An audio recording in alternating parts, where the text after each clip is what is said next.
No, I'll sort that out anyway. Does it feel weird? Is this the first podcast you've done? No. It's not our first rodeo. There you go then, it's easy.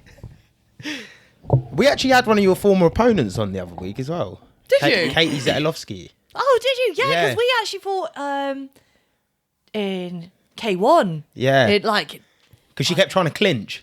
Yes. Everyone was like clinching. She's used to tie rules and she kept trying to clinch. But we had her and Dave on maybe a couple months ago, 2 months ago. Yeah. We went to Dartford Oh, and we spoke to her and she actually come on because she was saying that was her hardest fight. Oh, I didn't even know she said that. Yeah, we haven't released it yet. That's why we've not released it yet. no. But when we brought asked the dog her, out in her. yeah, she goes, it was her hardest fight. Because I remember watching it through and the commentators were like, because she kept walking towards, the commentators were like, oh, she's not respecting Nicola's power. But after she said, she broke my nose, she goes, every punch hurt so bad. I just had to like put on a poker face and just walk through it. But yeah, she said that was her her most memorable fight, she said. She said it was her hardest fight. Congratulations. Good to know. But people, we got Nicola Barke with us, the Burmese Python. This is actually a special one for me because I remember you were like the first notable person, maybe not notable, but for me anyway, you were notable because when I went Storm Gym a few times when I was like younger. Did you? And I remember Amir used to you were always in the ring shadow boxing with. There was that other guy. Is he called the Greek boy? Yanis. Yanis, yeah. Boy. And it was used to always in the ring, and Amir used to always use you to show moves and stuff like this. So I've always been like, oh, Nicola's doing really well. Nicola's doing really well. And now you get to this stage, and it's like she's 4-0 boxer, won multiple titles in Taekwondo, K1. Yeah, no, it's just really good having someone from Luton, kind of like, especially You're a pretty female. savage. As well. Yeah, And you don't look it. But really and truly, you're a savage. I'll take that as a compliment.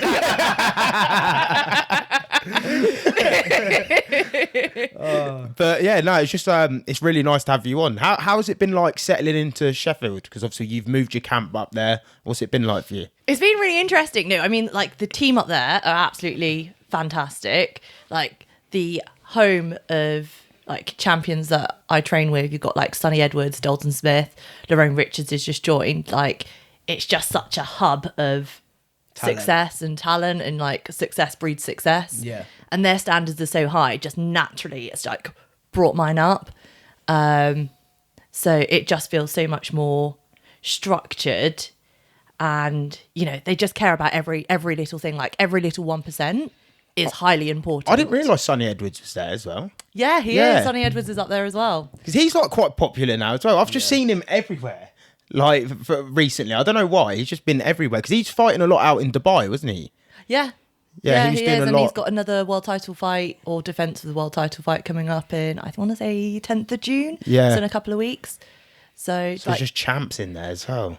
to be surrounded by like that quality in class, it just always means that You're going to level up. You'll level up quicker. well, that's what I think it forces you to do. So it's always nice because there's always so much to learn, which is really nice. But I hadn't actually figured out where to live up there because it all happened quite quickly. So I'm living with a church family at the moment, which is kind of cute. I'm their adopted third child that they never asked for. Oh, what, you just like kind of just staying with them? Is there like... Literally, yeah. So I couldn't find somewhere to stay at the time, but I knew that I wanted to move up to Sheffield, and I'd wandered into like a church when training had been cancelled one morning, and the priest was like, "Oh, like what are you doing here? I don't recognise your face." So I explained the story, and I was like, "Oh, like I plan to move up. I just don't know where I'm going to stay." And so he emailed the whole congregation to be like, "There's this girl. She's come up. Like, does anyone have a spare room for her?"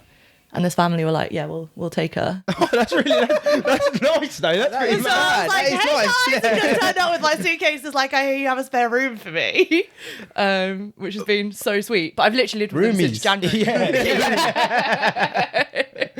Because you've been training with Terri Harper as well, haven't you? Sparring with her. Yeah, we've done like a good like number of rounds now because she's coming up for her world title fight. I want to say next week on the Katie Taylor card, which is really exciting. Yeah, that is. Are you like? Is she in your gym as well, or is she just around the area? No, Terri Harper's really close to our gym. So in terms of like getting world class sparring and being able to improve my game and, you know, obviously help her prepare for hers, it's been like a huge win-win. Yeah, because she's like a legitimate she's 2-time world champion, isn't she? Oh, So how cool is Yeah, that's I like know. you're getting in rounds with like is she WBO World Champion now? I think she's WBO, I think. And you're just sparring with her a lot on a regular basis. I know. It's That's- kind of that- cool. Does it give you a lot of confidence where your skill set is when you train with people like that? I guess I don't really see it as like confidence building. I'm also see them all as like growth sessions. Like the best way to learn and improve your craft, if you compare like pad work, I don't know, bag work, technical shadow boxing, sparring always comes up top trumps in terms of you being able to have the biggest growth. It's like most similar to being in the ring. And, you know, even if someone lands like a really good shot on you, you're like, oh, that's such a good shot, then you can land it back. Or you sort of learn habits and sort of able to really implement things. So for me, it's just like, these are growth sessions. Like you can't come away from sparring not having learned anything. That's just impossible. So How did you actually get started with combat sports? Because from the outside, you don't seem like a girl that would be like, you're very well spoken. You're kind of girly. You don't strike me as like girly. There's boxing gloves in here in the mouth. I'm trying to hide. we don't need them. Lethwei style. Just kind of a flying headbutt.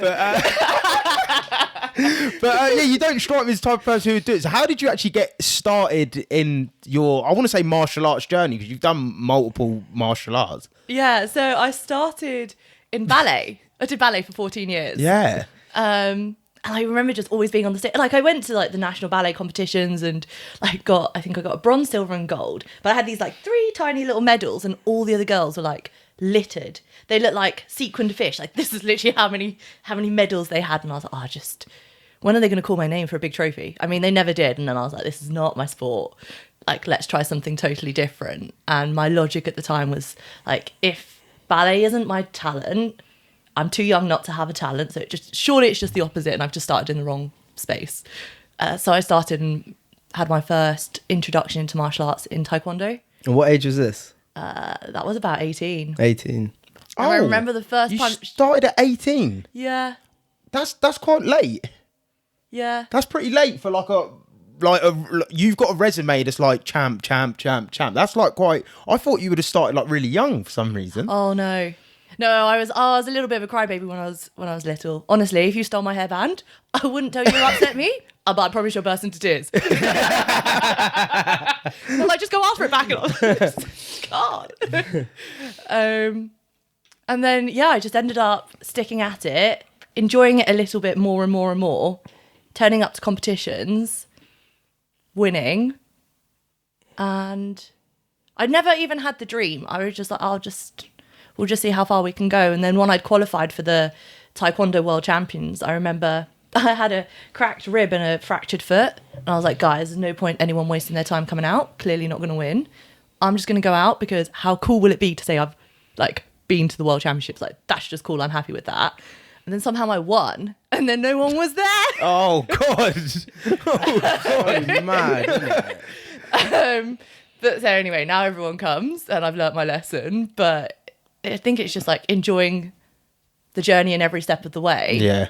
And sort of as you hit one target, then your dream like opens up and becomes a little bit bigger to sort of reach the next step. So you a person who sets big goals from the start, or like you said, do you set small goals and then break them and then kind of go again? Like, how do you work out with your goals if you set goals? So now I definitely have like much bigger dreams and much bigger goals, but it is still very much about making sure I enjoy. Yeah, I was going to say, you every seem single like bit. you're not very like fixated.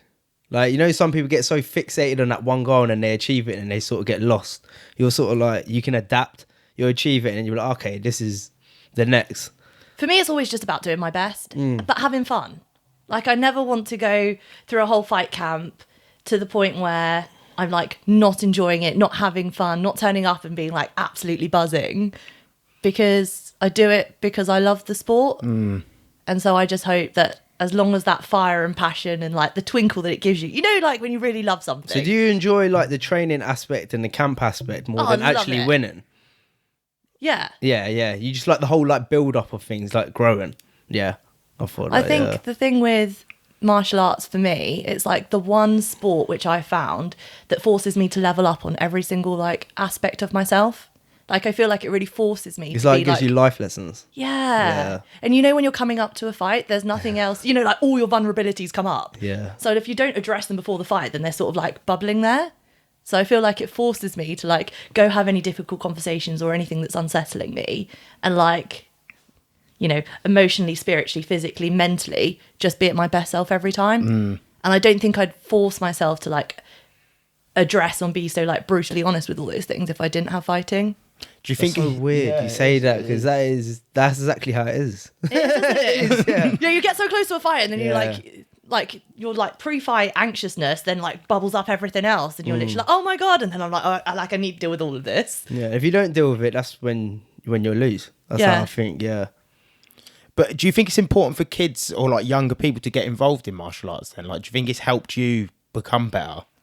Definitely. I think it's helped me become a more disciplined person, definitely more focused and sort of able to get through harder times, like gives you a bit of resilience. Yeah. Like everyone knows like a really tough training session when you genuinely don't think you can do any more, but you've got someone like screaming at you. I mean, that's like reference to a mirror store.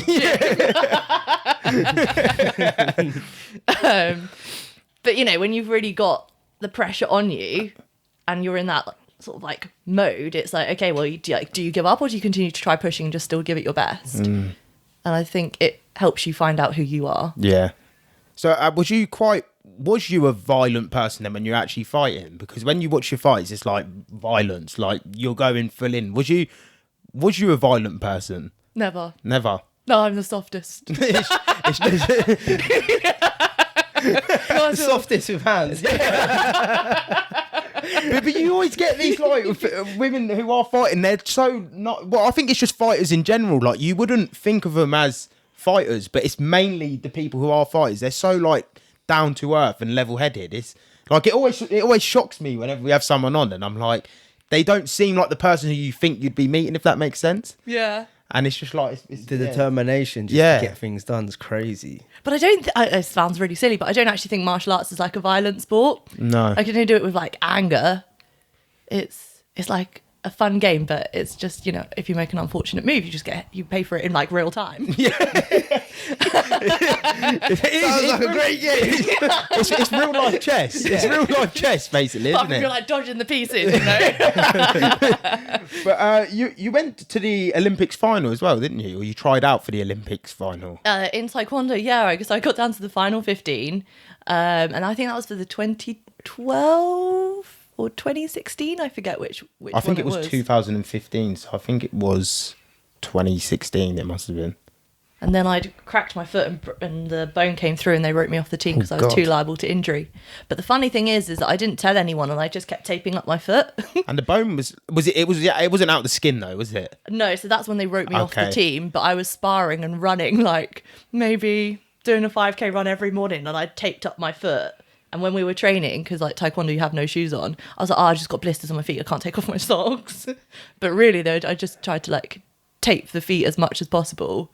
I was like whacking a load of paracetamol and caffeine just to try and carry Get through it the training sessions and that, because you wouldn't. God. I genuinely thought like the worst that can happen is that I break my foot, which Yeah. happened, but I just think like when the opportunities come, I would have probably regretted not have been. Taking it. Yeah. So you'd rather just take the opportunity. So just to give people context at home, what is Taekwondo? And maybe give context to me because I don't really know what it is. So Taekwondo is more so like the art of the hand and foot, and you've got two key disciplines. You've got the Olympic style, which is the World Taekwondo Federation, WTF, which is referred to, and that's predominantly kick. So you can't do any punches to the head, and you've got a lot more like body protection. So you wear a head guard, you've got a chest guard. It's done on like a point system. So you've got to whack your opponent hard enough for it to pick up on the sensors. And then you have like an International Taekwondo Federation, the ITF, which is still, again, punches and kicks, but it's sort of optional in whether or not you wear a head guard. You don't have as much body protection and you can punch to the face. And so those are the two differences. Is that sort of what like Jordan Thomas does? Yeah, so Jordan Thomas is now, I think he's part of the Olympic Taekwondo team. Yeah. So he does the WTF. Oh, that's it, yeah. And he'd moved over from karate, I He believe. moved Yeah, quick, because he was man. karate. Yeah, I was watching him do Yeah. some head kicks on a dummy the other day, and I was thinking he could light your shit up. They look so cool though, don't Yeah, they? they're like, That's they're like, literally what I it's see. like the leg moves like this way and kind of comes, so you don't see it, and it comes and it whips like smacks. It's like a hook. It's not even like do you know what it is with karate now? It's not even like they're trying to kick you hard. It's like they're just trying to slap you with their feet. Like It's most insulting, isn't it? Yeah, Like it's barefoot worse. just It's like- across your face. yeah, Just toe in the back face, and but with a foot. Yeah, it's mental. Pure violation. But because Joe Rogan done Taekwondo, I think as well. He Did started, he? Yeah, he started in Taekwondo, and he used to teach loads of Taekwondo. That's how he got involved in Oh, like I mixed didn't know martial arts. that. Yeah, I think he competed in Taekwondo as well when he was like 16, 17, something like that. Oh. So yeah, he actually started in Taekwondo. How did Storm Gym come about? How did you get involved with them? Because you were in Storm Gym when it's still Storm Gym, but when it was like Storm Gym, like spitting sawdust, like spitting was, like, brutal. When it was brutal, like, and me probably coming around when everyone's doing a plank, whipping your back and that, like when it was spitting Yeah, don't sawdust. tell anyone. No, because I remember when I first went, he was like kicking you in the ribs when you were doing a plank. I was like, no, I ain't come back. He didn't even come and help me. You were like, see you, bye. Yeah, I didn't sign To up for their this. But yeah, how did you actually get involved with that? Like getting into Storm Gym? So after the like sort of Taekwondo Olympics, I was like, oh, you know what? I've got a world title in this. I don't want to go back to the sport. I feel like I'm kind of done. And sort of wanted to try something different. And so I thought I'll just see what kickboxing, K1, Muay Thai is about. And then just ended up absolutely loving that again, and that being like a completely different dynamic to add to my fight game. And then started competing in that. What did you prefer out of the two? Initially Taekwondo, like just because I thought it was more of an art, more of a discipline. And then the more I ended up doing K1, I just thought I just loved the brutality of it. Yeah. You know, the fact that you get to block a kick with your own shin. And I know initially like that just absolutely used to hammer my shin. And then the more you do it, you're blocking it and you're looking down and it's like shin on shin and you're like, I don't even feel this. It was great. Yeah. It was just such a nice feeling to be like that. It's mental. You know, like you impress yourself. Yeah. Like, wow, that doesn't even hurt. Yeah, no, it's because there was I remember when my like first session at Storm Gym, he was teaching a technique, and I think he was teaching a technique that he told you to do in your fight. And he was saying this is how Nicola got her knockout, because he was saying you don't think when you're in there, you listen to the coaches and you just react off instinct of what they're Yes. telling you.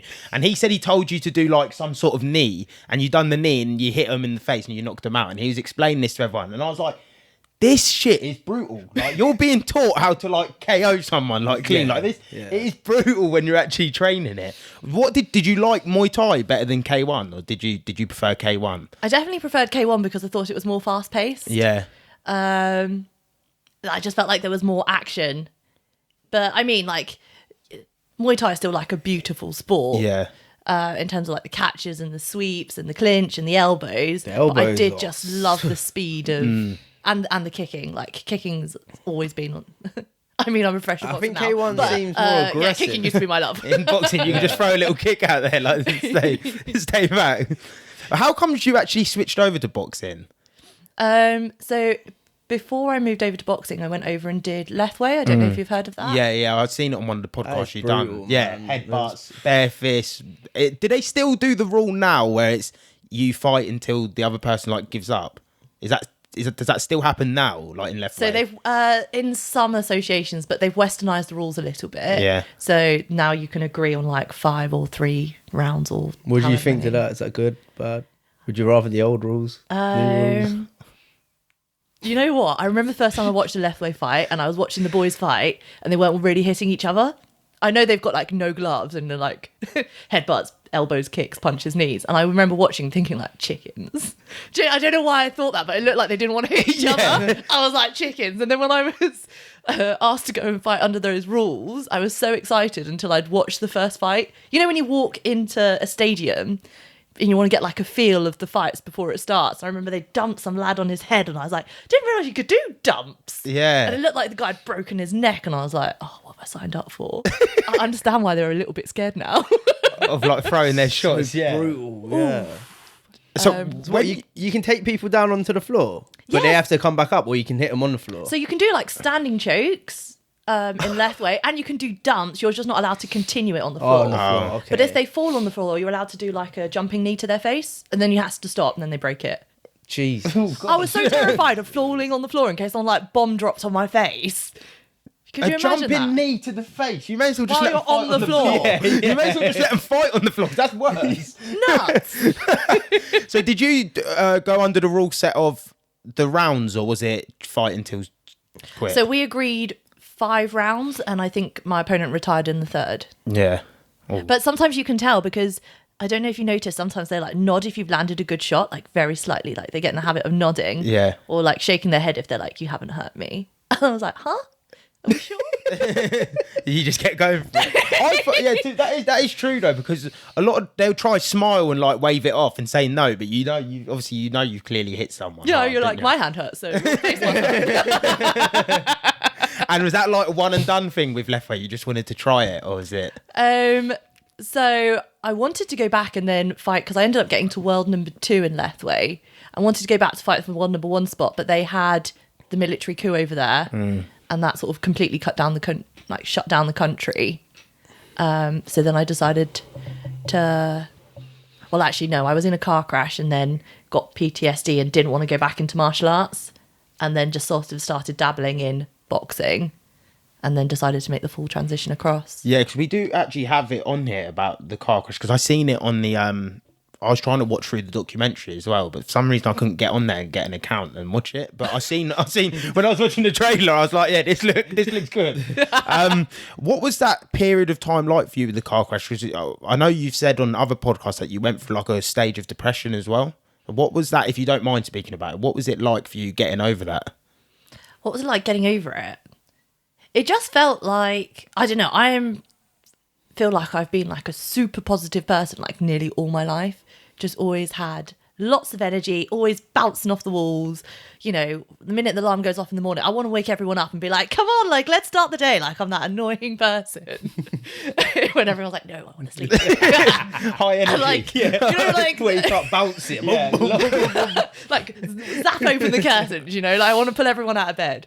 And I just felt like I had no zest for life anymore. I didn't really see the point.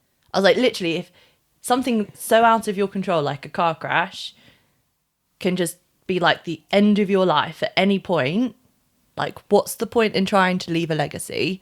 What's the point in trying to be the best when it can just completely be taken away? Like, why does everyone try? It's like, what is purpose? But And why? It could Like- just end like that. Completely that? Yeah. And I obviously recognize there are really unhealthy thoughts, but genuinely, like, I didn't see the purpose in anything. Like, why bother? And it was really dark. And usually people are like, oh, like, you know, just put on a smile. And I think that's the first time I really appreciated what it was like to be in like a bit of a depressive state. Because everyone around you was like, oh, like, just put a smile on, do things that make you happy. And you're like, oh, but you don't get it. Like, I just feel numb to the world. Yeah. I just don't feel like doing that. And like, yeah, I could put on a smile, but actually that's making me feel worse because now I'm having to be someone that I'm not. Yeah. And then it just, for me anyway, it made me want to like hide away from friends and family because I didn't want to pollute them with That negativity. the negativity. Like I wanted them to be happy and I didn't want my problems to become theirs. And then I started reaching out to like therapists, but it was more like an eye roll. I'll reach out to a therapist, but in my head I had this like thought that I'm doing this because I know I should, but I'm doing it really to say that they can't help. Yeah. Because I don't believe anyone understands how I feel. And like even my mum, like, oh, I absolutely adore her, love her, but she didn't get it. And she was like, you have so much to be grateful for. And I was like, yeah, I know. And I even feel bad for feeling like this because I got to live and not everyone else did. But then like, why did I get to live when no, like other people didn't, you know? And so I think it just made it really hard because it never felt like there was. Someone could understand. I don't think no one can understand unless they've been through that. Have you been through something similar? No, I haven't been through anything like that, so I couldn't understand.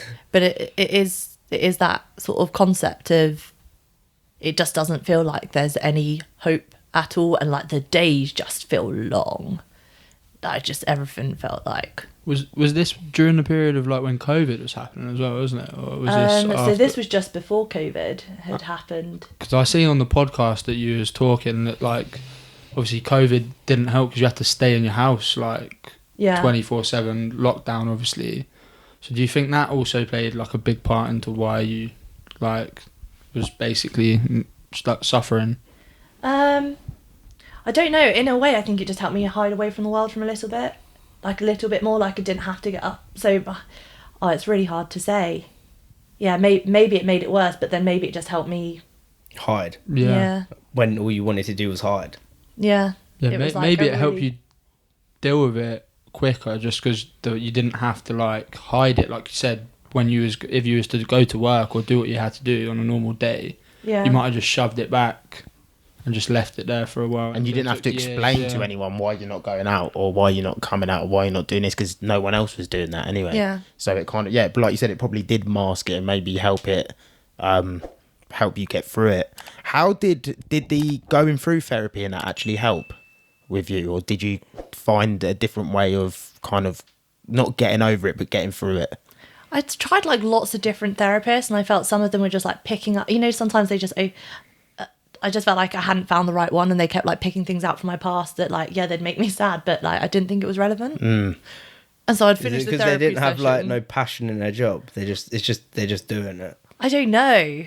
I really don't know what it was, but I just felt like they were picking initially on all the wrong things that I was like, I actually feel worse having spoken to you now. And I didn't actually think that was possible. It was just like, this is just horrendous.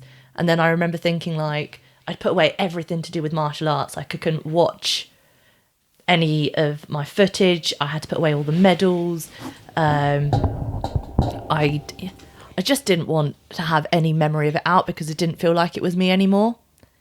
So then I was like, maybe I'll just try something else. And so then I was like, I'll just do boxing because there's no pressure in that. Like no one knows who I am in the boxing world, and I can like focus on something until I've like found myself again. Yeah. To maybe return to martial arts. And then I remember I had my very first boxing session in the park, and I had like this like brief little like, half a millisecond smile. I was like, no way! If I can have a smile for like that 1/2 split second, like maybe next week or in a month it might be like 2 seconds. But I just needed that like glimmer of hope, and then that's sort of what carried me through. But I think if I didn't have that, then that wouldn't have like motivated me to do anything else. Do you have any, obviously, because being someone who's been through like a bit of a depression, do you have any advice for anyone going through it, or is it too hard to sort of like navigate through? I'd say like reach out to your friends. I didn't feel like I could be completely honest until after I'd been through the whole thing to be like, by the way, this is how I felt. And they were like, why didn't you say it? And I was like, just because I didn't like want you to feel really upset, or I didn't think you'd fully understand, when actually there's so much that you can always relate to. You can relate to things in weird ways. I think everyone goes through stuff in weird ways. Yeah, totally. Like everyone's trauma can be the same, even though they're on different levels, because we all deal with trauma the same, if that makes sense. Yeah, like sure. You might go through something harder than me, but if I go through a trauma and you go through a trauma that's harder, we're still having that same trauma. Yeah. Does that make sense of that? Yeah, it does. It doesn't make sense. Yeah. No, it's like Watch back the footage. Roll the footage. We understand. I did understand what you meant. Like, everyone has like a hard time, but like if you, everyone's hardest time is their hardest time. Yeah. It's comparable. Yeah. Yeah, definitely. But I think with like mental things, they end up being so much harder. Because, when you've got like a physical injury, you can go to the doctors and they're like, this is your treatment plan. You do X, Y, and Z, and in 6 months, you'll be fine. When it's something like internal or mental that like, there isn't that plan. There isn't, if you do X, Y, and Z, you'll feel fine in 3 months. Or they're like, all of these things may or may not work. And this might happen next week, or it might happen in 4 years. Or it's so vague. It's like, what am I even trusting? That doesn't feel like there's hope. It doesn't feel like there's a plan. Has that made you a stronger person going through that though? Do you now understand life a little bit more? It's definitely made me more like compassionate and empathetic for people in that situation. I was definitely guilty if people had said before, oh, I'm just feeling a bit down today. I'd be like, oh, like smile, do something. Now I'm literally like, oh, this is the last thing you want to be hearing, you know? And I feel like it's really helped me with physical injuries now, that if I get a physical injury, I'm like, oh, thank God. Like literally, thank God it's not like a mental injury, because we've got a plan to heal this, and I can actually actively see progress. Do you think it's a way that like medical professionals might deal with it then? Do you think if they not deal with it, but you think if they worded things better or gave a bit more hope in what they're saying, it could be a better experience for people to get out of it? I think if it was a bit more prescriptive, like if you were actually given active things to do or to follow, I think that would really help. Because I think when I first started, like I didn't even know what I was looking for. I was like, am I looking for a counsellor? Am I looking for a therapist? I didn't really know what I was looking for. And I didn't know what made it go. I think because the lines are blurred. I think when it comes down to mental stuff, they don't really understand. Unless they're a passionate person, and maybe if they've been through something else. It's like when you go to the doctor, sometimes they just don't know what the fuck they're on about. They just look on a database and they're like, oh yeah, this is you. This tablet might This work. would be great. And They're actually Googling. Yeah, they're Googling while you're there. smiling at you like, Did you find this too? Just seeing the first thing on Google. Wiki oh page yeah, three. that might work. This sounds like your problem. Let's but then you'll get other doctors that actually be like, oh no, just try this first before you go to this, and then maybe we'll look at this. And then you're like, oh yeah, you get it. But some people just don't get it, I think. Yeah. And I think especially with like the whole like mental aspect, you have to really click with them to trust them. Otherwise it's hard just to like start speaking to someone that you like don't completely know. open up and share everything about Some you people, if it's you just feel their like- jobs as well. At the end of the day, Yeah. it's Some people say that with therapy, in that you have to. This is what people say anyway. I've never been through it, but they say you have to keep trying to find someone. Like you have to test loads of different people because you just won't connect with certain people. But then you're not. How many different people are you going to go through? Yeah. I mean, Like, I it's think I hard. went through about maybe 5 or 6. Yeah. But now I see now I have like a mindset coach for boxing, and like we speak every single week, because like in my mind it's like having a personal trainer. You know, like you don't wait until you're overweight to then like go get physical help. Like you just like have that constant buffer to keep you in check. And it just felt that when I'd gone through the PTSD and like that depression, it was very reactive. It was like, oh my God, now I really need help. Like, what do I do? And I was scrambling around. Whereas now I always have like a regular checkpoint. And I think it just helps me feel like I can manage life so much better. Yeah. No, I've heard a lot of footballers speak about that as well, actually, saying that they've got people that I don't know what it's called. I remember Daniel Sturridge spoke about it. Do you know what it's called though?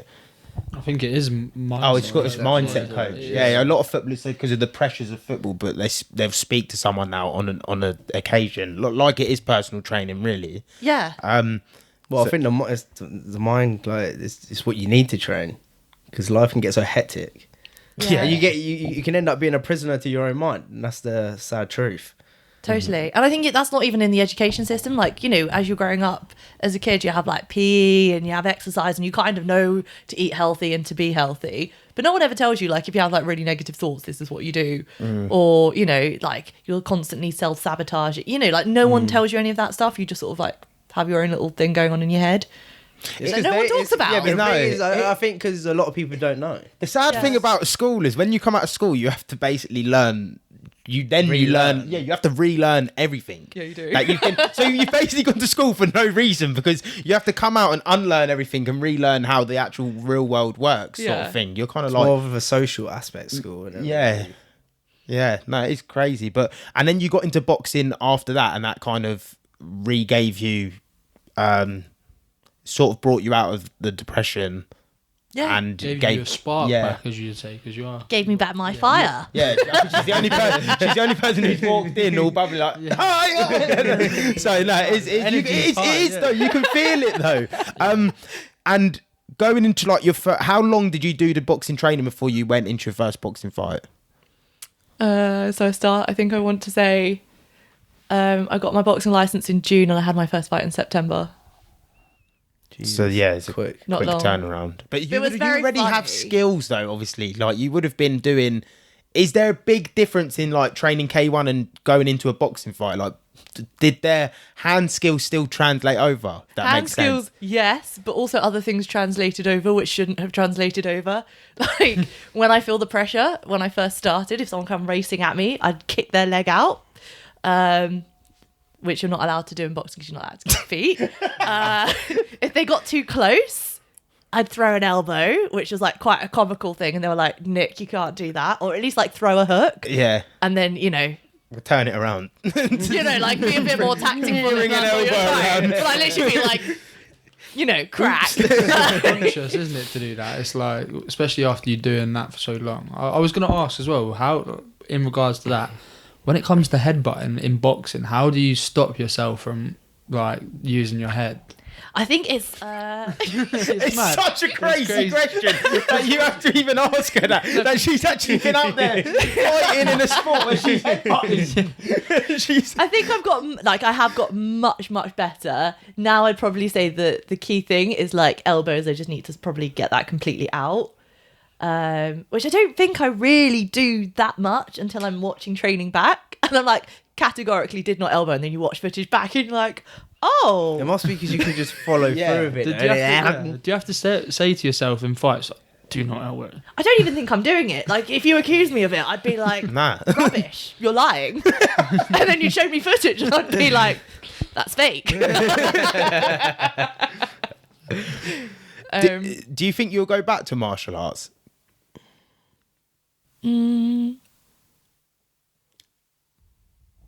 Maybe not competitively, but as I do professional boxing, but to keep like all of the other martial arts that I've learned outside of boxing alive, I actually work for an agency called Take 3. So there are combat agencies where you get to essentially do on-screen combat. So, like choreographed fight scenes for like film and commercials. So I do that on the side. So then I can like kick, punch, knee, elbow, and then you get to use like, they teach you how to use all the swords and the weapons. But it works both ways. So as much as you get to be the one with, I don't know, like like the gun to shoot people, or I don't know, like the Viking sword, or whatever, like you also have to be the person who takes punches. So you like throwing your head and like getting flipped, or if they're doing like an uppercut, you've got to do the most ridiculous reaction and like throw yourself back. So I do that on the side to sort of keep that going. Was you teaching any martial arts as well? I did do some teaching of martial arts too. Yeah. Did that help you with martial arts, like picking out small details? I guess so, but I'm so eager to fight myself and train. You just love training. Yeah, I do. Mentality monster, man. I do. Yeah, get at it. She's got too much energy. She wants to just like start running, kicking, punching. I can imagine her teaching. She's just like, fuck this, I want to do it. So funny story. So when I had to cover one of the kids' class for a meal once, I was looking after the kids. Well, I was covering a kids' class. So I said, everyone stick on all your sparring gear. And it was just me versus all the kids. And I was like, run at me.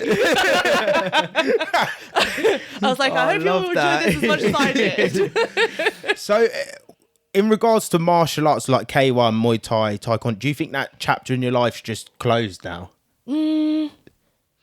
Competitively for now. Yeah. Because I do think I just have to focus on boxing solely, because I've just done it for so long that if I go back, I just pick it up too quickly. Yeah. That you sort of undo all the hard work that you're doing in the boxing sport. Yeah. Where do you see yourself going in boxing? What's your goal?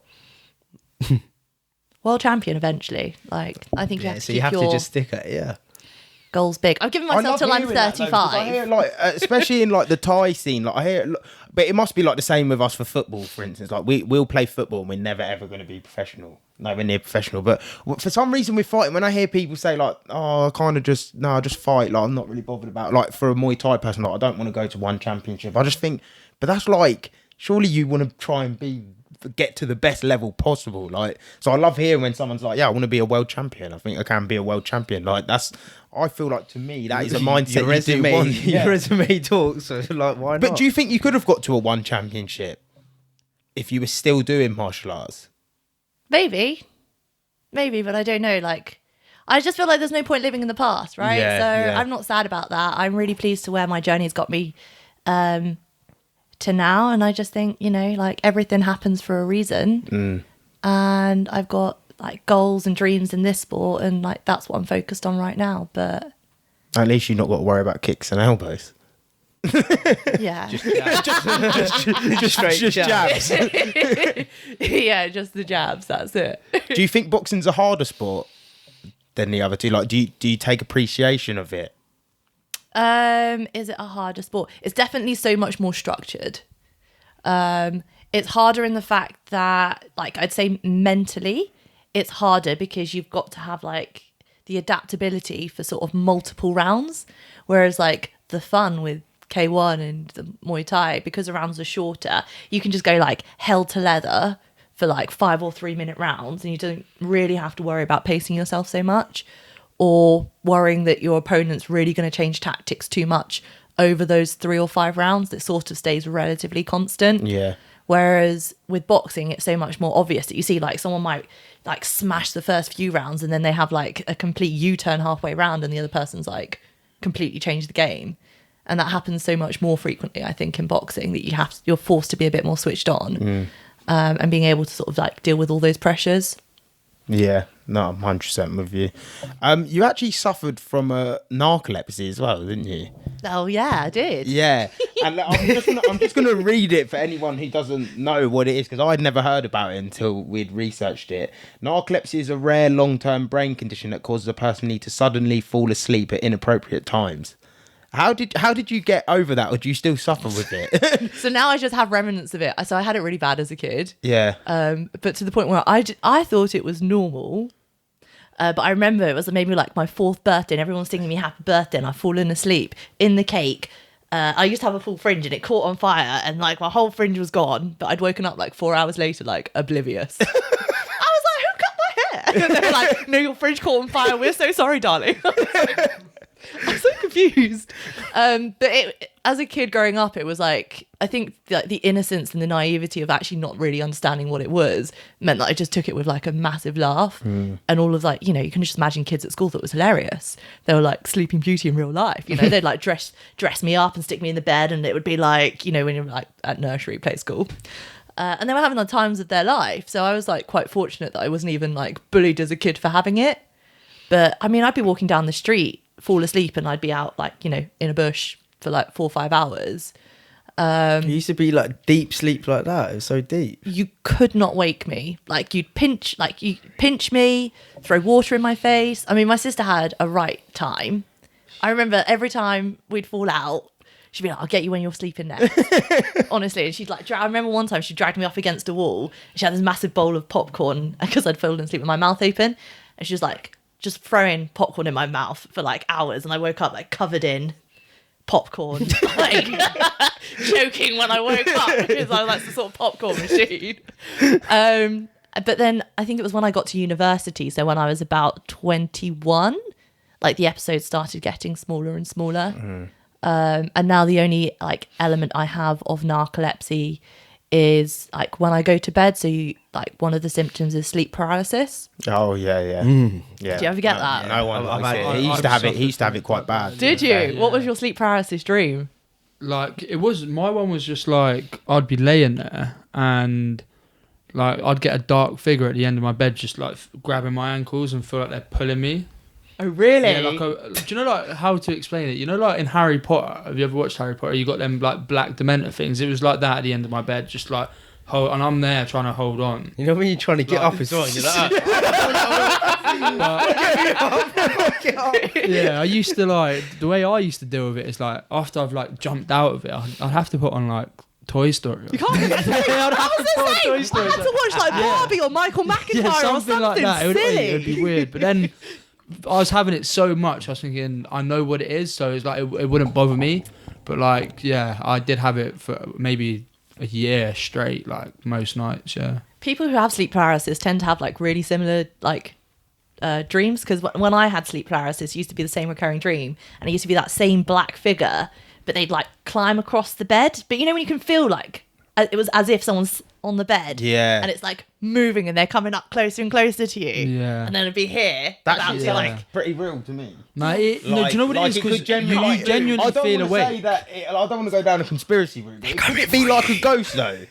Could it be like a ghost or a demon or something like that? How I've had did you it a deal couple with times, that? and it's weird. Like, how did you find ways of getting out of it? Because I found ways where I could like manage to get out of it quicker than I normally would. Really? No, I couldn't. But I felt like my eyes were open and I could see it. Yeah, no. But I knew it wasn't there because it was a dream. But then I couldn't move and I couldn't speak. Exactly. And you're like frozen, just waiting for your fate. And it's like you're trying to yell for someone to come and help you, but you can't. Like you can't even move. Yeah. Not even like a silent scream. Just like a nothing. Yeah, I did loads of research on it. Like, if you wiggle your toes, because you could wiggle your toes and fingers, and you can get out of it quicker like that. But it feels like you're there for like half an hour, but in reality, it's only like 30 seconds or 60 seconds. Yeah, it's horrible. Yeah, I've never had it. Really, nice, I've had it twice. No, I remember like as a kid being ill. Yeah, or like a black figure. Just a black figure. I'm trying to get out and I'm shaking. Well, I feel like I'm shaking. I'm probably not. And then you get up and I'm like... So still. Smiling like... Nah, mine weren't always a black figure though. Like, it was like my first ever time I had it, it was like there was two men in my room trying to rob my room. And I woke up, I'm like, Mum, there was two people. She's like, no, you're not okay. Like, sort of thing. And I was just like, I like how she doesn't go, are you okay? She says, you're not okay. This toy's damaged. And I've had one as well. This was my most scariest one, because I've been dealing with like having the black figure. And then one time I was in my bed and I could see this, like, he looked like me. And it was like the back of my head and like a jumper I was wearing like earlier on the week or whatever. And it was like dancing around my room. I was thinking, what the hell? And then he turned around and looked at me and it was Elvis Presley's face. And it's so weird. You know that this is pain because he remembers every detail. It was so like I woke up and I did not get back to sleep. Like, it was so scary. I was thinking, why? You didn't start singing. Why is it me with Elvis Presley? Yeah, I was like, nah. Scary. Yeah, I remember every little detail to it. Scary. That is meant. Do you still suffer with it now? Sleep paralysis, then? Yeah. Yeah. So like I get it every single night. Mike has been dropping game, man. You got to wiggle your fingers and toes. That's what I'll try and do. Dropping game to the people out there, man. Every time it happened, I just thought wiggle your hands and toes, and I just snapped out of it. Just hands. That is crazy. What was it like for you when you won your first title? What was that? What was the feeling like of winning the title? I couldn't believe it. I was waiting for real happiness to set in, but I think because I'm always quite happy, I was just waiting for like another level of happiness. I think the most pleased or elated I felt with winning anything was the Lethwei fight over in Burma. But I think I was so happy with that fight because I was so happy to be alive. Because I remember walking out thinking I was being very dramatic, but in my head I thought I was going to maybe die. So when they raised my hand, I think I was very pleased I'd won, but very pleased I was also still alive. Yeah, just the brutality of it. Anyone stepping out there is going to feel like exhilarated. And also because I dislocated my shoulder in that first round as well of that fight. I'd gone to throw a spinning back elbow. And the girl had punched my arm and it just popped out of its socket. And I remember going back to my corner and saying to my coach P at the time, I was like, I do not have that much pride that I'm going to stand here and get battered with no arm for another few rounds. He was like, chill. You've got your legs, you've got your head, you've got your other arm, you've got your other elbow. I was like, you are so smart. And we just tried to hook my hand on my braids on this side. Yeah. And I was like, we'll just deal with it afterwards. And then I went on to win it. And I think getting through that challenge as part of the fight just made it all so much more worth it when I did win. Could they not try and pop it back in? So our other corner staff were Burmese and we just couldn't communicate. Not in the corner when he was like, this is what you need to do. Because there's a few things with people that think you can just pop it back in. You can get bad shoulder injuries after that, apparently. Yeah. That guy, the MMA fighter, was it Yari? He's Slovakian, I think. And he had to relinquish his title because George apparently... Groves. And he pops out his George shoulder. Groves, He's getting a jab. His jab's so powerful though, apparently, that it's like, I could imagine his shoulder, like, why it would come out. Because apparently he can absolutely, like, his jab is disgusting. But, yeah, they tried to, his teammates and that tried to pop his shoulder back in, and they ended up fucking up all of his shoulder joint. He had to have an operation. His shoulder's like fucked now. So apparently you can actually, like, if you've not got someone trained there that can actually put it back, and you can just damage your shoulders bad. Did you throw any headbutts? Yeah. Did you? What was it like in a fight throwing a headbutt? Kind of pleasant. Yeah. Felt trained. You weren't training to headbutt though, was you? Was No, you we actually did. training like? Yeah, so I used to Run throw, out. I used to throw headbutts like an amateur. I didn't know because obviously I've never had a street fight. I never gripped my teeth the first time I threw a headbutt, and I felt like I shattered like nearly every tooth. Yeah. And then I remember my coach being like, "Yeah, but did you grit your teeth?" And I was like, "I didn't realise this was a tactic." I was like, "Lol, that we're actually practicing headbutts on a pad." That He is. literally does. You know, as you like hold a pad to practice a punch, Yeah. you're like holding a pad to like learn which part of the head to use and like where you want to aim. You know, like to aim for the nose or to go up if you're like very close. Getting hit in the nose with a headbutt, man. That's sport. You've done like the most brutal sport on earth. Yeah. Like fighting wise, that's the closest. It's thing worse than to the, bare knuckle. to the Colosseum. Yeah. It's the closest thing to like ancient day, like fighting to the death. Yeah. Colosseum shit, and you've done it. Add a sword. You've done it. Yeah, take out the sword. She could use a sword though. She could use a sword now though with the training. But that is crazy. Did you win a title in Lethwei? I got to world number 2, so that doesn't count as a title. Yeah, Which is a shame. that's still good enough though. But And then that's it. and then the national champion taekwondo as well. Was it 12? World title in Taekwondo, British title in kickboxing in K1, and then UK number 1 in K1, then world number 2 in Lethwei, and now we're starting boxing. Do you know what's crazy with you? As an opponent, you must be thinking, like, say if you get hurt, you're thinking, if I hurt you, you're just going to come back and beat me. All of these injuries that you've had, you've like battled through mid-fight or whatever, and adversity, you just come like- through and you win Taekwondo World Champion and you win your Lethwei fight with, like, injuries. Yeah, because all this is out. It's like, you don't want to... you don't want to If it weren't out there, it's out there now. Yeah. It just- you don't want to injure you, man. I feel like that sets a fire on you to just go. But I feel like that's the edge that fighting gives you. It's like either you choose to, it's always a choice. You can't ever turn up to a fight and be like, I'm only going to turn up like 50%, or I'm only going to play like 50% of the game. Like you don't have that option. So like the minute I'm saying yes to a fight, it's like whatever adversity comes with that, like I'm fully expecting to see it through to the end. And I guess in a sense, that's why you've got to have such a strong corner team, to trust them that they'll make that decision for you, because as a fighter, you're there to fight and go over to adversity that, if they feel like genuinely your health is at risk, then they'll call it quits. Yeah, because you're not going to. You have to save the fighter from themselves sometimes, don't you? Yeah. Because the fighter's not going to turn around in most cases and be like, no, they'll just keep going. Look at John Ryder the other day. Yeah, you go, Bro, man. Canelo was piecing him up. He could have quit. Wow, his face. He could have quit. Like, he had so many chances to quit, and it wouldn't even look like quitting.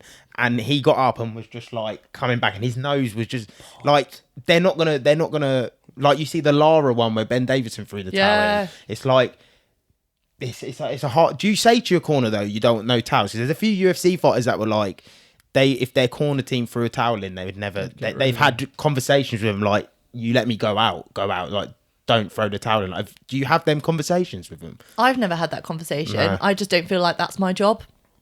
My job's that, like, the athlete, I will do my best, and I'm like, that's the promise I'll always make. I'll always give it 110%. So as long as we're on the same page and you think that too.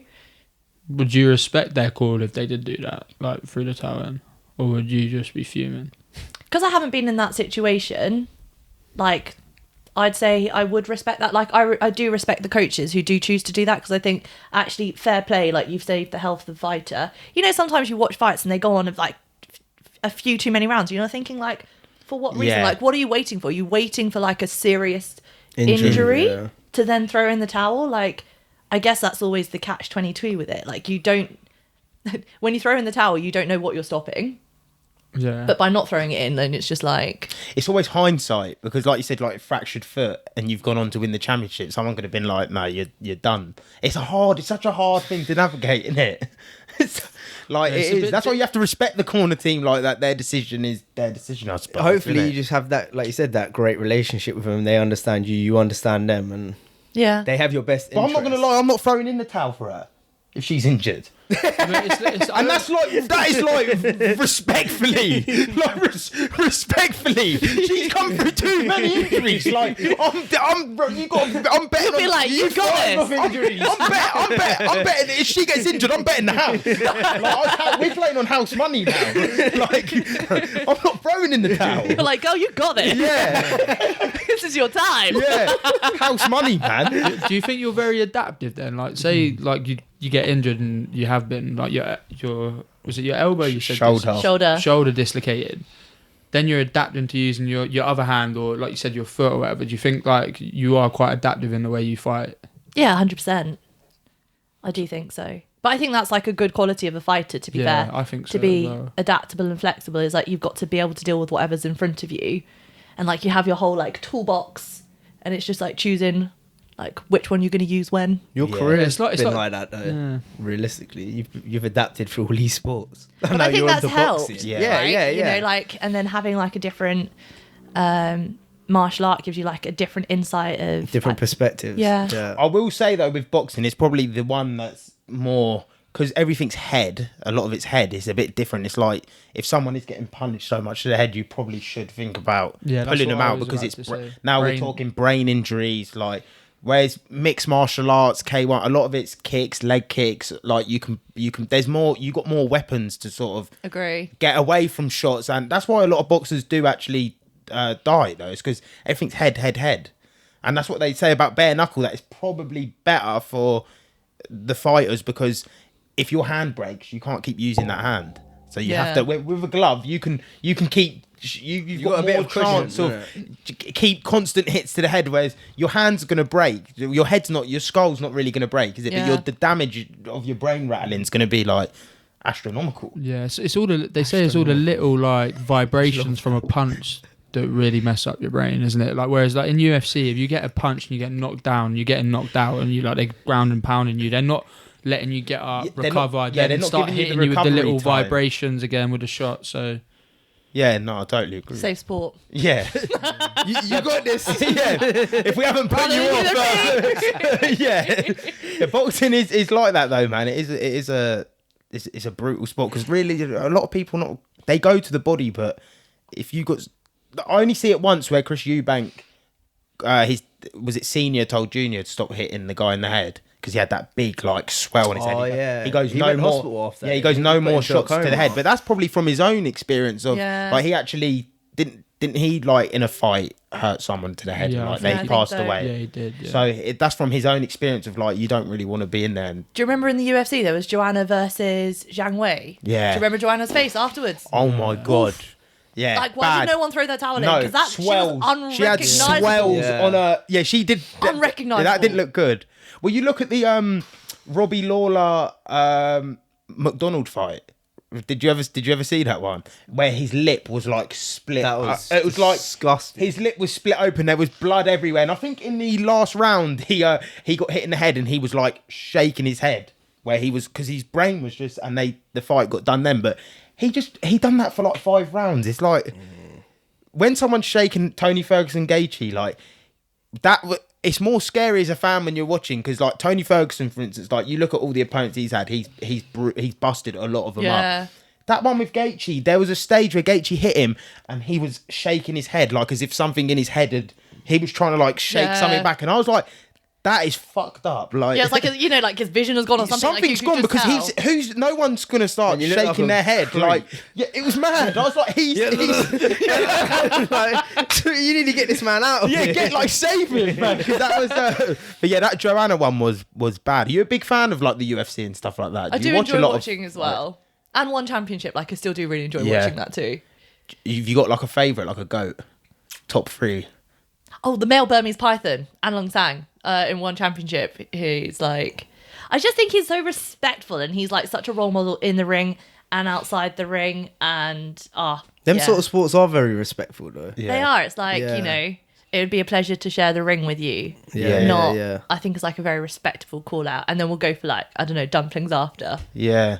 Oh, it's so crazy though how it is like that, isn't it? It's like you're going to put someone out. No, Like you're not like you're going to look at them and be like, I need to knock this person out. Like I want it to be an Yeah. easy night, but then After, after you're they're like doing the bout, like it's such a mad, but it's so beautiful. Like especially with Thai, because I've only just started like watching Thai over like the last year. Yeah. And it's so like even at like the small hall shows, the Thai music's on. Like there's just respect from top to bottom. It's a beautiful sport. It's such a I love Thai. What was you about to say? I thought you were about to say something. No, I was just like what you were saying earlier. With when it comes to fighters, you think they're gonna have like massive egos and like they're gonna be idiots because they can knock people out. But you meet most of them and they're just like normal, humble people that like you wouldn't even really expect them to be killers. You know what I mean? So Not a killer. You are a killer. it's killers. Yet. You could. In the Lethwei fight, I'd bet the house on her. If anyone in here, I'd put the house on her. Like, if I was to bet. Like, she knows how to headbutt. She trained headbutts.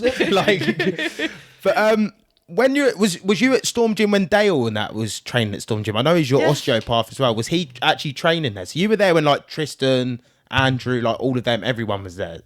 Dave Wilmont. Yeah. Was he there at the time as well? Too, yeah. So you were at Storm when it was Brutal. yeah. Was you Yeah. sparring all these people? Yeah, I think, yeah. I mean, they helped me rack up my broken nose tally to something like 6.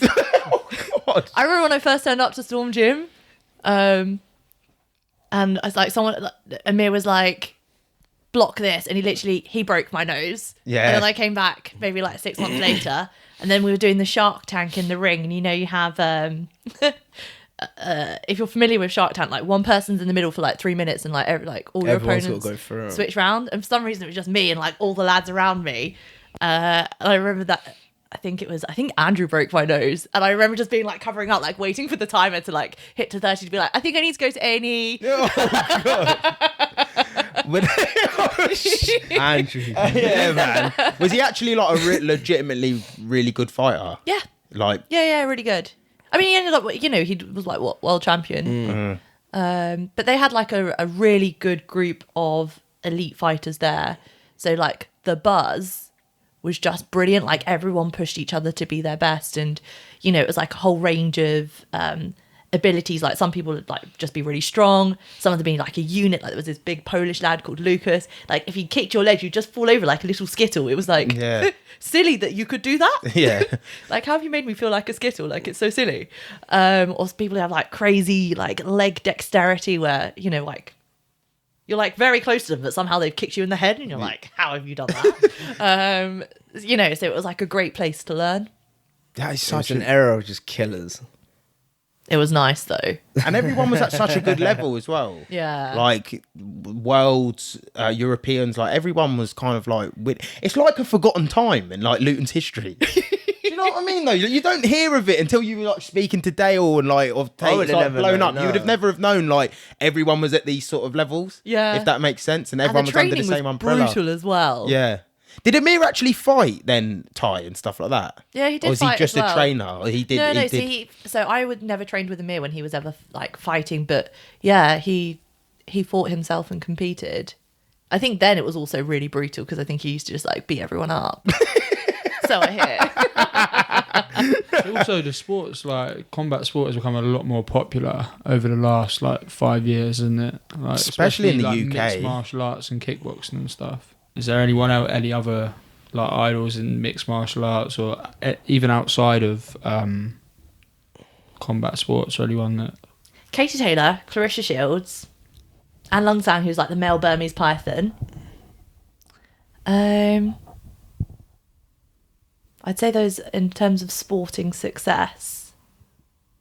They're my idols. Yeah. I love people who can do like the impossible. I forget who that one Olympian was who was like a doctor and then also won like a gold at the Olympics, and I forget who he is, but I remember his story and I remember thinking like, wow, that's so cool. Like I love the fact that you have like two insane professions that you've like absolutely smashed, and everyone who would be like, that's so impossible, and you've just gone and proven everyone wrong.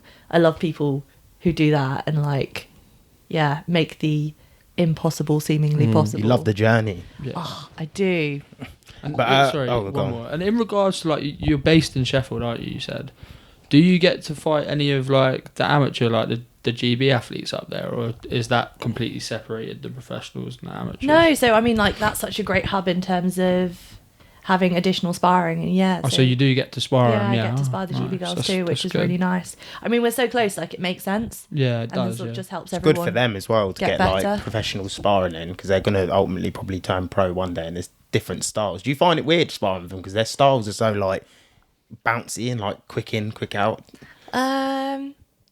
I think everyone's just slightly different, but it gives Yeah. you like another. We were talking about adaptability earlier. It's like another bit of like adaptability for your game. Yeah, Because if you come across a professional who's like that, then how are you going to deal with them? yeah, true. Sometimes you spar people who are Replicates. like super awkward. Like then their technique is really bad, but like they're super awkward that they actually land shots. Like they're like, whoa, boom. And you're like, that wasn't even a punch. And like, but it landed, right? Yeah. So it's like you still have to be able to fight anyone and everyone, irrespective of what their technique looks like. Yeah, So, it all helps you just become a better fighter. but When are you next fighting? When do you look Ooh. to be fighting? I think at the end of June End is of like June. when I should be next fighting. But yeah, I'd love to get 2 or 3 more fights out this year. I see your last fight was it in Dagenham? Oh, It was- Essex. It was it was in in Essex, Essex. wasn't It it? was in Brentwood. So are you doing fights in Sheffield, or are you just coming back down closer to like Luton and where you're actually from to fight, or does it just depend? So it depends. If I'm selling tickets, then I'll come to sort of where the support and fan base are, which is like in the south. Sort of while I establish myself and like build up a community up north. Then yeah, I sort of come down. Get south. your church guys. To Get my church going. I've actually started salsa dancing up north, which is Have quite you? a lot of fun. I cannot good? recommend it enough. Yeah, it's so much fun. And if you don't have a partner, no problem. You just turn up and they sort of rotate everyone round, and they sort of split the You know, class. there's one thing I actually always wanted to try. Really? Yeah. Come along. Salsa, like army man doing salsa, like. Get those tips going. I don't know why. I've always wanted to try it. It's great, and it's like super social, and there's a load of people like similar age to us. Is it not very intimate? I mean, you're standing close to them, you're dancing with them. Like, yes, it's close, but like you're not kissing every person that you turn up with. It reminds you, like, it's quite intimate. A lot of people on Strictly cheat. It's like, I swear down, that is a real thing, man. They call it the spend, like- Strictly curse. They spend like 16 hours a day together, don't they? True. Yeah, Does you it only help spend with like your footwork? I guess so. Because you're very, like... Please show me more salsa moves. I'm dying to see that. What was that, bro? You have been watching too much. Here we have a salsa lead. Yeah, man. I don't know what that was. I've never seen a man dip smooth like that. Man. It's mental. Man looked like a worm. I didn't actually I think don't it know looked what that that bad. was. He's like, what's he like this? Do it again. I was actually doing. I didn't even mean to do it. It just came naturally, yeah. Maybe he might be alright at salsa. Maybe. And you're doing that down here in Sheffield? In Sheffield, and then I've signed up to one tomorrow evening before I go back up over in Bedford. I'll send you the details. He looks like he might be going, but I'm gonna have to decline But you that. won't leave with like 6 girlfriends if that's what you're planning. He thought it was It's not like that Tinder, intimate. like Tinder in real life or something. Like he's gonna turn up and just get me first. Next, where's my next girl? But we'll go on to like the final 2 questions of the pod. Please. Yeah. when it's all said and done and your career's over, we'll keep it sort of fighting related. How do you want to be remembered? How do I want to be remembered? As someone who's made the impossible possible. Having started in like ballet and started in Taekwondo, which is pretty much predominantly all kicking, and getting a world title in that, and then being able to finish my career in the complete opposite martial arts arena in a world title in something that's all punching, just to show that like literally anything is possible. despite all of the setbacks. Because, I think a lot of the time people see all of the belts and they're like, it's come really easy for you. You've just got natural talent. Like, I promise you, I had zero natural talent when I first started. Couldn't even tell you which was my left or right foot. Silly. To then where I've got to now, just to show that, like, with hard work and discipline and focus, like, anything is possible. And that I've enjoyed it. I've done the whole journey with a smile on my face because, like, each and every session is like I've had that fire and spark, and that's like what's made me enjoy the journey. Yeah, I love that, man. And your most euphoric moment in life so far? My most euphoric moment in life so far are winning my Lethwei fight. Yeah. Like, I was on cloud 9. Like, imagine above cloud 9. I was on that for about 2 weeks. Honestly, I just did not want to go to sleep because I didn't want the feeling to stop. I wanted to just forever walk around in sunshades because I just felt like I felt so cool. I probably didn't even look cool. It was like England 2 weeks with like clouds. Would not take the sunshades off. I was like, I'm just loving life and the moment, and I was just like constantly filled with like adrenaline and love for life. And if I could just always have that feeling of happiness, I'd just be dancing. Salsa dance. Salsa. Just like you. But where can people find you who are interested in your story and your journey? Like, where can they get in contact with you, get tickets off you for your next fights and stuff like that? Yeah, so contact me on social media. So Instagram, Facebook, TikTok sometimes, at the .Burmese Python. I'll link it all below as well for anyone struggling. But people, thank you for tuning into another episode of the Curious Fijian, and it's been an eventful one. Thank you for coming on, Nicola. It's been a pleasure. Thank you for all the laughs. Rain's going salsa dancing tomorrow, but serenading too. Yeah, I don't know what that was. Do we get a song? Taped up fingers, and he's like. But people, thank you for tuning into the Curious Fijian, and peace, people. Oh, brilliant. Thank you for coming on.